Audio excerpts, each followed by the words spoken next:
parce qu'au niveau théologique, Dieu nous a abandonnés et qu'entre-temps, Dieu prend soin des États-Unis, mais c'est parce que, comme l'une des causes, notre richesse a été et est et sera volée par les États-Unis.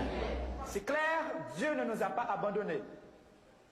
De notre côté, il y a la misère.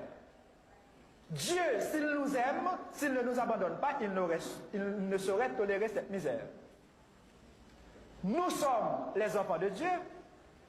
Est-ce que les États-Unis ne sont pas les enfants de Dieu? Si les États-Unis, eux aussi, sont des enfants de Dieu, est-ce que réellement les États-Unis nous aident? Ou au contraire, est-ce que les États-Unis se cachent derrière des aides pour nous exploiter encore davantage? Et nous pointons du doigt ceux que eux-mêmes ils appellent les aides pour dire à ces pays que nous comprenons le jeu et que nous ne sommes plus disposés à marcher à genoux pour quémander, mais à nous mettre debout pour réclamer justice et dénoncer ce que eux-mêmes ils appellent premièrement aide et ce que eux-mêmes ils appellent pays développés, car à nos yeux, beaucoup de ces pays, en commençant par les États-Unis, ce sont des pays sous-développés. Sous-développés au niveau humain. Ce fut ensuite au tour de la Suisse d'être mise en cause. Qui ça n'est pas capable de dire dans la banque? Ça n'est pas capable de dire. Côté l'argent nous, Alchita. Ah, notre argent va en Suisse. L'argent, Jean-Claude, toute compagnie, vont les criminels sanguinaires, ma coupe de Valérie, vont les. Dans qui banque Alchita? Ah. Donc, maman nous couche à l'hôpital pendant que 100 en Suisse, notre maman Haïti se trouve à l'hôpital, pendant que notre sang va en Suisse. C'est un scandale, c'est un crime au niveau international. Quand nous comparons nos dettes et nos dépenses pour les importations, et qu'en même temps nous nous rendons compte que ce n'est pas un simple hasard, c'est voulu, c'est entendu entre les grandes nations. Ils se disent grandes pour avoir beaucoup d'argent et pour avoir beaucoup volé. Au-delà de ces voleurs, au-delà de ces corrompus internationaux, nous découvrons naturellement des Suisses, comme des Américains, comme des Canadiens ou des Français, qui ne sont pas aussi corrompus que la corruption internationale. Et c'est précisément à ces Suisses, à ces Américains, à ces Français, à ces Espagnols que nous adressons notre demande. Nous leur demandons si vraiment ils reconnaissent avoir volé, si vraiment ils reconnaissent avoir volé à travers leurs compatriotes tout au long du processus de colonisation, si vraiment ils veulent dire à la face du monde entier qu'ils sont développés, qu'ils commencent à ne pas avoir pitié d'Haïti. Nous n'avons pas besoin de pitié, nous.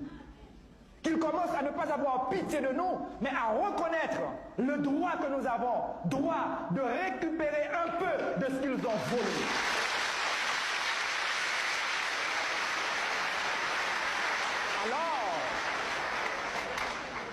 Alors, ils pourront se dire des personnes humaines qui transcendent le matériel pour déboucher sur une dimension spirituelle où la personne humaine se développe continuellement et n'ose pas appeler quelqu'un qui l'a exploité un sous-développé quand lui-même il est le premier sous-développé.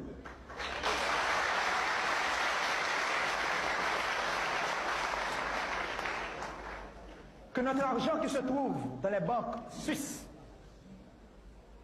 si vraiment des Suisses ou des citoyens du monde reconnaissent que notre sang se trouve dans leurs banques, qu'ils se mettent debout à côté des personnalités honnêtes, internationales, pour dire aidons ce peuple, car son sang se trouve chez nous.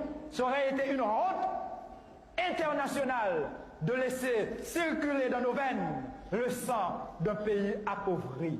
Et qu'un beau jour, Haïti ne dise pas simplement merci, mais qu'ils disent également fierté. Fierté de ceux et celles qui, à travers le monde, ont compris et ont agi. Fierté de cette race noire qui a compris son rôle historique à jouer à la face du monde.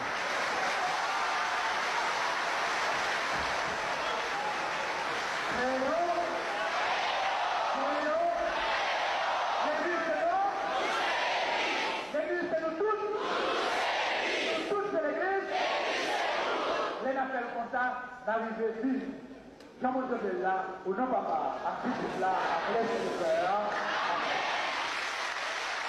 Père Aristide, les téléspectateurs ont certainement été frappés, comme nous, par le ton très vif de vos propos, par les critiques que vous teniez dans l'église dimanche. Et vous nous l'avez expliqué en parlant de l'immense attente du peuple haïtien, de son immense espoir, et que cela expliquait votre attitude. Alors, comment vous expliquez cet espoir, cette demande d'attente? Si le ton est vif, il traduit le courage du peuple haïtien de lutter pour une nouvelle Haïti.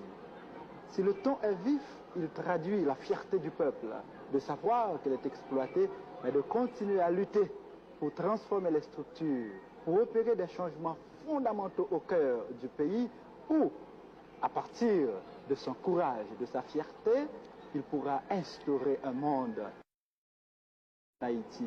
Autrement dit, en dépit de la mauvaise foi du gouvernement provisoire, en dépit de la corruption nationale et internationale, en dépit de ces structures monstrueuses qui exploitent le peuple, il sait qu'il pourra travailler pour changer, il sait qu'il finira par changer le pays. Voilà l'étoile de l'espérance qui brille aux yeux de l'Haïtien. Nous sourions, mais notre sourire n'est pas un sourire naïf, non. Ce sourire traduit la grandeur du peuple qui reconnaît ses limites, qui reconnaît son courage également. Naturellement, vous savez, il y a le gouvernement et ses alliés, américains et autres, qui s'opposent à ce changement. Mais s'ils s'exposent, ils s'opposent. Le gouvernement, en d'autres termes, s'oppose. En même temps, il s'expose, car le besoin du changement s'impose. Autrement dit, le gouvernement s'oppose et s'expose à une situation explosive. Voilà la réalité. Et si cet espoir était déçu en un mot? Eh bien, nous autres, après déception, nous allons encore de l'avant. Déception ou pas, nous continuons à lutter. Au moins, nous aurons la fierté de mourir debout et ne pas mourir à genoux. C'est ça le peuple haïtien.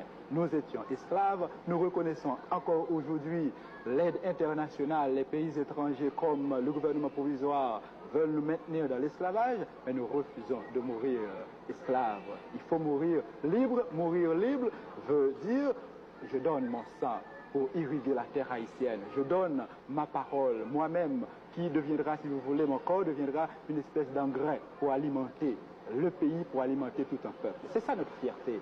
La fierté d'avoir lutté, la fierté de pouvoir lutter pour instaurer un changement ici en Haïti.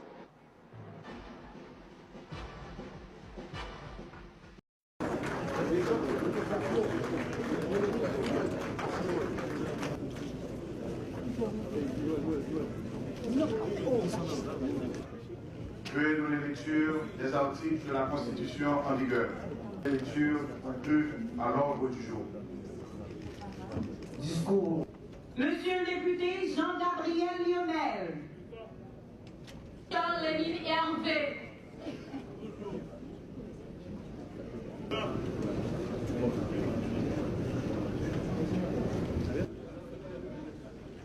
Monsieur le député Étienne Jean. Nous avons un président élu qui, dans les minutes qui suivent, va prêter le serment constitutionnel qui le fera rentrer dans l'histoire comme le 58e chef d'État de la République d'Haïti.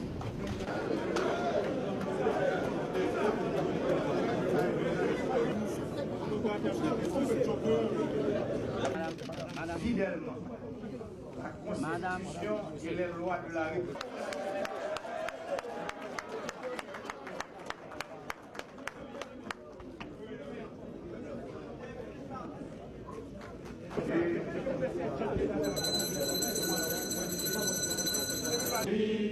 Où les ancêtres marchent.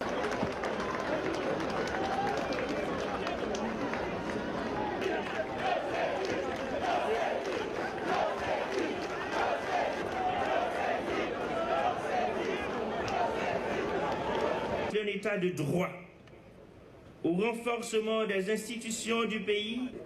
Que ton nom soit sanctifié, que ton règne vienne. Tout merci parce que nous t'ai choisi dans l'élection présidentielle 25 octobre. Merci parce que nous avons choisi encore dans l'élection 20 novembre 2016.